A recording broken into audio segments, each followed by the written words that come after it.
everybody. Kim Becker and Ryan Blackburn here for your weekly AMA for the Denver Nuggets. Only nine games left. I almost said 9 seasons. 9 games left in the regular season. Ryan, excited to hear your thoughts on some of these questions that have been sent in today and kind of your thoughts on where this team stands right now. So we will top it off here with, on what date do the Nuggets wrap up the number 1 seed? This question from C.H. Morley. Yeah, this would be an interesting one. I'm really excited about this overall prospect, just because if you're the Nuggets, you've been looking forward to this for a long time. Denver's never had the 1 seed in their history before, so it would be really nice to be able to wrap this thing up and be able to celebrate it. Although I think they are going to celebrate it on the road. That would be my guess. Denver has this 3-game road trip right at the end of the season. April 4th, they play against Houston. April 6th, they play at Phoenix, and then April 8th, they play at Utah. They'll probably wrap it up during that point. Their magic number for that 1 seed is 6 right now over the Memphis Grizzlies. So if they get 6 wins, they will wrap it up by themselves. I think that Memphis is probably going to lose a game or two, though. So it wouldn't surprise me if Denver wraps it up on April 4th against Houston. That should be a relatively straightforward game for Denver, relatively easy win. And then at that point, you get to just rest a little bit. You get to take advantage of that extra time where Denver needs it, frankly. They're a little bit injured. They're a little bit banged up right now, even though the team they're not showing a lot of people on the injury report. It would be nice for them to wrap this thing up sooner rather than later so that they can take advantage of that extra time.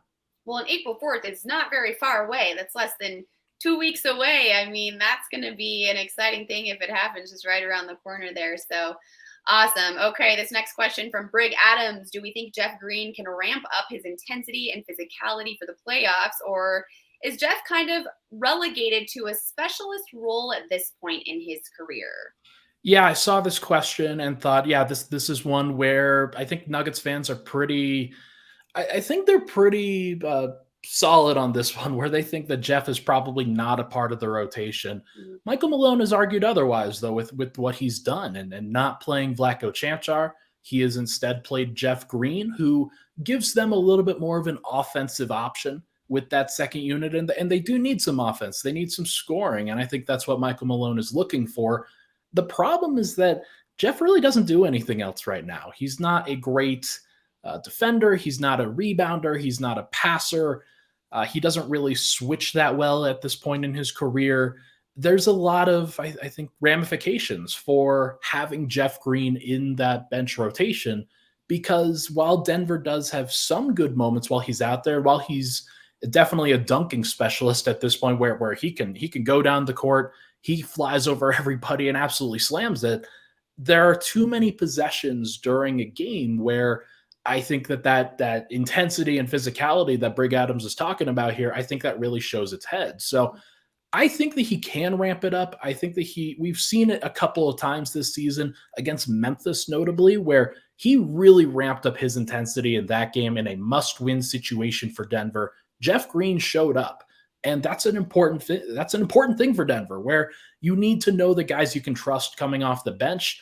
And I do think that Jeff Green is one of them, at least in Michael Malone's eyes. We will see what ultimately happens with this rotation, but I think that he's going to be given every opportunity to solidify that bench role. Well, a lot of questions about the rotations, of course, for the remaining of the regular season and in the playoffs. But this next question from Adele. Are playoff rotations usually limited to 8 or 9? And which bench players do you think will be used most other than Bruce Brown? Yeah, this is another one where I think this is where Nuggets fans are living right now with that bench rotation. They know that the starters are great. There's no problem with the starters. They have played extremely well when given the opportunity and when they're not kind of sandbagging a little bit. But most of the time, the starters have been fantastic. The problem is the bench. The problem is trying to figure out who plays. I think Bruce Brown plays, as Adele notes. I think that Christian Braun is a part of things, although that is a little bit shaky given Michael Malone's propensity to go towards older guys and veterans within the rotation, though I do think that Christian Braun's wing size and his ability to switch a bunch of different roles, that's really helpful. His intensity on the defensive end, really helpful too. I think that, like Adele says, usually those rotations are limited to 8 or 9. I think they'll try to go with 9 early on in playoff series where they will stagger one starter. Maybe they'll stagger 2 at various points, but they're going to give each of these guys an opportunity to help out.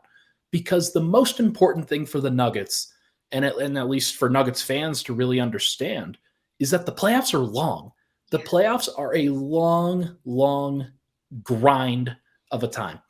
And the Nuggets haven't had to go through that in a long time because they've been bounced early. So you're going to need other players to step up. You can't just have your 6 or 7 guys that you trust. You need 8 or 9 and sometimes even 10 or 11. You need players that can do a whole bunch of different things. And Jeff Green could be one of those guys. Vlatko Cancar, who's not currently playing, could be one of those guys. Christian Brown, as I mentioned, Bruce Brown, obviously.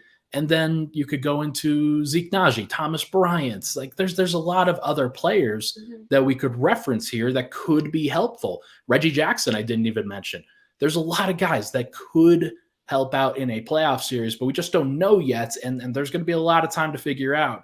But I do think that the Nuggets, they're probably going to try to get it down to 8 or 9, but they will probably cycle out who is that 8th guy, who is that 9th guy. And they're not going to be decided on that until the final game of the season. Okay, well, as long as everyone stays healthy, it seems that there's still quite a bit of depth there and quite a few options to get this team where they need to go. So hopefully it all stays that way. This next question is from John. Will Zeke shock everyone and become the key element of the second unit? Kind of tailing off that last one. Yeah, exactly. I think that Zeke is going to be one of those guys that doesn't play every night, but could make a difference on the nights that he does play. When he came back against Brooklyn, it was a really interesting game for him. He didn't necessarily play awesome individually, but the way the Nuggets played with that second unit, where they switched everything, they guarded with physicality, they were doing a lot of good things on the defensive end, and it made things easier for them to really survive in those minutes without Nikola Jokic. Now, was it great? No, and they have other things that they have to improve, but it wouldn't surprise me if Zeke was a more consistent part of things because of the kind of player that he is, where he's a 6'9", 6'10" big man who plays the 5 in the minutes that Nikola Jokic doesn't play. And then Denver kind of changes their mentality where you need to have a great all defense group. Zeke can be a part of that. He's probably the best defender on the bench, if I'm not mistaken. So he is coming back from that shoulder injury, looks a little bit winded at times, but I do think that he could be a guy that really does help out this Nuggets rotation on a consistent basis. Though I do think it's probably far more likely that he is a rotational player and not necessarily in there every single time. Okay. All right. Makes sense. We'll move on to Christian Brown here. Could Christian Brown be the Nuggets version of Austin Reeves, do you think? Yeah, Austin Reeves for the Lakers is having a moment, although he's certainly benefiting from some egregious free throw calls.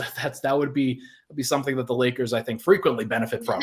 But I do think that Christian Brown, the way that he's played this year, I've been impressed with his offensive game. I've been impressed with his growth over the course of the season, where he's been a little bit more consistent, attacking the rim, making plays off the dribble, doesn't necessarily settle for that 3, and isn't playing scared. I think that this last game where he only took 3 threes and never really got to the rim or the free throw line, that was a mistake, and that's something that the Nuggets should try to get away from. Christian Brown at 6'7", has a big body, hard to guard. He's athletic. His handle is pretty good. And his ability to get to the spots that he needs to get to and then finish over the top of the defense, those are important moments within the flow of a game where you don't expect Christian Brown to really take you off the dribble if you're his opposition defender. Like, there's a lot of guys that I don't think expect Christian Brown to be the guy that beats them. And Austin Reeves is kind of like that for the Lakers, where you're focused on guarding Anthony Davis, LeBron James when he comes back, D'Angelo Russell, Dennis Schroeder. They've got a lot of other guys that they're focused on. But then Austin Reeves comes in, and he actually makes a big difference with his energy, with his surprising offensive game. I think that Christian Brown can absolutely be a part of that. And I'm predicting that he's going to be the Nuggets starting 2 guard a couple years down the line.